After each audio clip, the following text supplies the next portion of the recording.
अभी तो सरकार की गाड़ी का फर्स्ट गियर सेकंड गियर चल रहा है। टॉप गियर तो अब लगेगा, तब आप देखेंगे विकास की होंगे और सुशासन का एक नया कीर्तिमान भी स्थापित होगा। तो लोकसभा चुनाव के बाद में सर राहुल कसबा ने कई बयान दिए कि अगर उनका टिकट नहीं करता तो 5 सीटें बच जाती है। आपको कहीं ना कहीं टारगेट करते हैं। देखिए, टिकट पर कटने और नहीं कटने पर चर्चा करने का अधिकार मेरे को नहीं।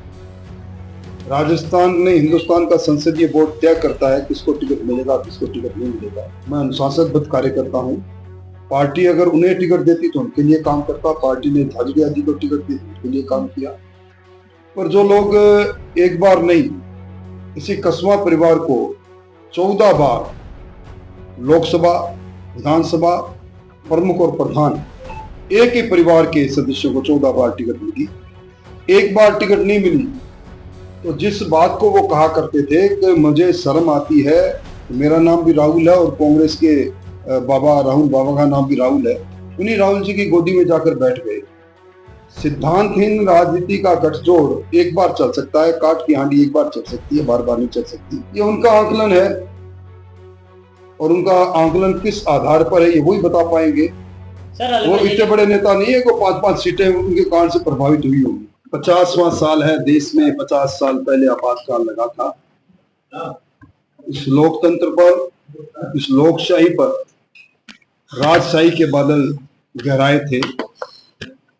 आज की पीढ़ी को कांग्रेस का असली चेहरे से रूबरू कराने के लिए, कांग्रेस जिन नेताओं के इतिहास पर इतरा रही है, उनके कर्मों को आज के लोगों के सामने रखने के लिए भारतीय जनता पार्टी आज का दिन पूरे देश के अंदर आपातकाल की दुर्दशा के पर लोगों को चैतन्य करने के लिए बना रही है। उसी नाते आज मैं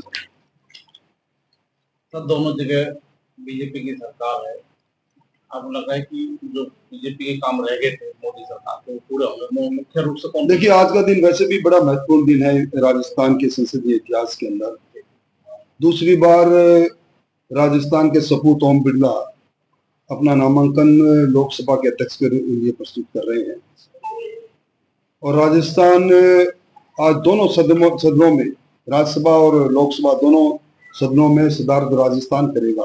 ये राजस्थान के लिए, राजस्थान वासियों के लिए और राजस्थान के विकास के लिए ये बातें मील का पत्थर साबित होगी। और निश्चित तौर पर डबल इंजन की सरकार और सरकार से उम्मीद और सरकार बनाने से पहले हमारा संकल्प, जिसको संकल्प पत्र के माध्यम से हम जनता के बीच में लेकर गए थे, उनके आधार पर शासन को आगे बढ़ाने का काम हमारे लोकप्रिय मुख्यमंत्री भजन लाल जी कर रहे हैं। उनके अल्पकाल के अंदर उन्होंने संकल्प पत्र के आधे से अधिक घोषणाओं को पूरा करके ये सिद्ध कर दिया कि हम जिन बातों को लेकर जनता के बीच में गए थे उन्हीं बातों को हम पूरा करेंगे। अभी आचार संहिता की गिरफ्त से सरकार निकली है। अभी तो सरकार की गाड़ी का फर्स्ट गियर सेकंड गियर चल रहा है। टॉप गियर तो अब लगेगा, तब आप देखेंगे विकास की होंगे और सुशासन का एक नया कीर्तिमान भी स्थापित होगा। तो लोकसभा चुनाव के बाद में सर राहुल कसबा ने कई बयान दिए कि अगर उनका टिकट नहीं करता तो 5 सीटें बच जाती है। आपको कहीं ना कहीं टारगेट करते हैं। देखिए, टिकट पर कटने और नहीं कटने पर चर्चा करने का अधिकार मेरे को नहीं। राजस्थान ने हिंदुस्तान का संसदीय बोर्ड तय करता है किसको टिकट मिलेगा, किसको टिकट नहीं मिलेगा। और संसदीय टिकट पर वाद विवाद खड़ा करना या सवाल खड़ा करना एक तरह से उस निर्णय को चुनौती है। मैं अनुशासनबद्ध कार्यकर्ता हूँ। पार्टी अगर उन्हें टिकट देती तो उनके लिए काम करता। पार्टी ने धाजड़िया जी को टिकट दी तो उनके लिए काम किया। पर जो लोग एक बार नहीं, इसी कसवा परिवार को 14 बार लोकसभा, विधानसभा प्रमुख और प्रधान, एक ही परिवार के सदस्यों को 14 बार टिकट मिली, एक बार टिकट नहीं मिली, तो जिस बात को वो कहा करते थे कि मुझे शर्म आती है, मेरा नाम भी राहुल है और कांग्रेस के बाबा राहुल बाबा का नाम भी राहुल है, उन्हीं राहुल जी की गोदी में जाकर बैठ गए। सिद्धांतहीन राजनीति का गठजोड़ एक बार चल सकता है, काट की हांडी एक बार चल सकती है, बार बार नहीं चल सकती। मैं समझता हूं कि निश्चित तौर पर वो जीते हैं और हार को मैंने चूरू के अंदर हजारों कार्यकर्ता के समक्ष भी अपनी खुद की जिम्मेदारी मानते हुए स्वीकार किया है। हार तो हार है, हम उसकी समीक्षा कर रहे हैं और आगे बढ़ेंगे। कह रहे हैं कि वो 5 सीटें बच जाती है। ये उनका आंकलन है और उनका आंकलन किस आधार पर है ये वही बता पाएंगे। सर वो अलवर इतने बड़े नेता नहीं है को 5-5 सीटें उनके कारण से प्रभावित हुई होगी। तो इस बार फिर भी बीजेपी के राजस्थान में सीटें कम हुई है, कारण क्या मानते हैं कि देखिए कई बार राजनीति संभावना का खेल है। राजनीति में कई बार कई नारों पर कुछ लोग विश्वास कर लेते हैं आरक्षण की बात को लेकर, संविधान में को बदलने की बात को लेकर, और जो किसान आंदोलन हुआ उसकी आहट के अंदर कुछ नुकसान हुआ भारतीय जनता पार्टी को हुआ, उसके लिए मुझे टिप्पणी करने का अधिकार नहीं। अभी हमारे आलाकमान के नेता आए थे, हमने बैठकर बात की है, और मैं समझता हूं कि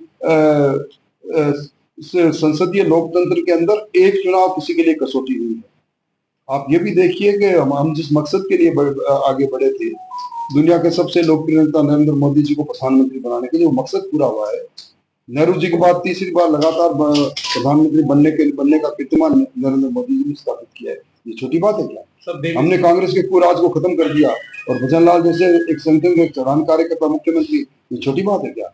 इसलिए कोई ठहराव नहीं है, ये चलता बहता हुआ पानी है, बहते हुए पानी का निश्चित तौर पर आगे बढ़ता जाए। सर अलवर में एक स्ट्रीट सीटर को पुलिस पकड़ने गई, उसके पथराव किया गया, स्ट्रीट सीटर ट्रोलिंग बेल्ट खराब हो गया, क्या कहना चाहेंगे इस मामले में? आपको देखिए बिगड़ी हुई कानून व्यवस्था विरासत में मिली। अलवर में जो जंगल राज था वो किसी से छुपा हुआ नहीं। जहां एक तरह से ये कैपिटल बन गया था साइबर क्राइम को लेकर, अलवर शर्मसार हुआ था जब यहाँ मुख्यमंत्री बेटी के साथ बलात्कार होता है, एक पति के सामने पत्नी के साथ बलात्कार होता है। ये कहानियां थी पुरानी सरकार के समय की। इसी तरह हौसले बुलंद है, परंतु इस सरकार ने आने के बाद जहां एक और गैंगस्टरों की कमर को तोड़ने का काम किया है, इस घटना पर भी निश्चित तौर पर संज्ञान लिया गया है और उसमें सख्त कार्रवाई हो रही है। ये बात आपको बताया। बीजेपी के राज अलवर शहर में पानी की इतनी किल्लत है कि एडवोकेट ने फांसी लगा दी, आत्महत्या कर दी। आप क्या कहना चाहेंगे पानी के मैं नहीं समझता कि आज के युग में कोई पानी की कमी के लिए फांसी लगाएगा। ये चाय के प्याले में तूफान खड़ा करने के लिए कपोल कल्पित बातें हैं। पानी की किल्लत हो सकती है। हिंदुस्तान में अधिकांश सूबों में मई जून के अंदर पानी की किल्लत रहती है, अलवर में भी रही होगी, पर अब अलवर का नेतृत्व ऐसे सक्षम व्यक्ति के हाथ में है जो भारत सरकार में मंत्री है। अलवर के अंदर यमुना का पानी और दूसरा पानी लाकर बरसों पुरानी इन समस्या का समाधान आपके सामने अब भूपेंद्र जी के